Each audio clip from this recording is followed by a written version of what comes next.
La Fondation Afrique Développement International, FADI, a donné le ton ce mardi 18 novembre 2025 à une vaste campagne de santé publique.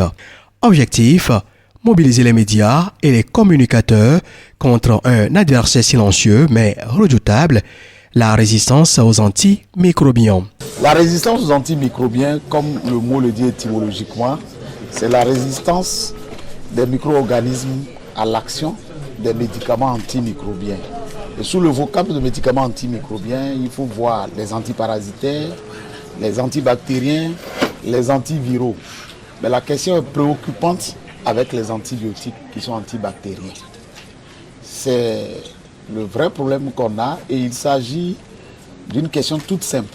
Le médicament pouvait être utilisé pour soigner et à un moment donné, du fait de la résistance des micro-organismes à l'action du médicament, on ne peut plus soigner. On rentre en impasse thérapeutique et en santé humaine par exemple, cela peut prolonger les hospitalisations et augmente les coûts en termes d'économie de santé. Mais l'ultime stade, ça peut être la mort donc, du patient.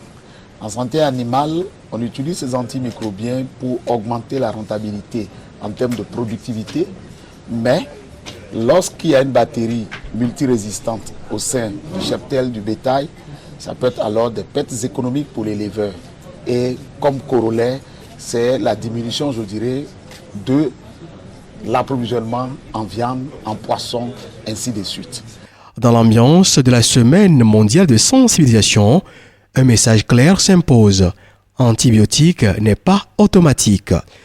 La Fondation Afrique Développement International a bien voulu parrainer cette formation à l'endroit des spécialistes pour pouvoir mettre ensemble les communicateurs et les journalistes afin de jouer un rôle certain, un rôle efficace pour participer effectivement à la lutte contre la résistance aux antimicrobiens. Parce que malheureusement aujourd'hui, ce qui devait nous soigner perd un peu son caractère curatif et devient un poison pour nous tous. Donc, la Fondation Afrique Développement International, le groupe Média Pyramide et tous les points focaux de la RAM au Togo ont bien voulu poser cet acte pour nous réveiller par rapport à ce danger qui nous guette tous.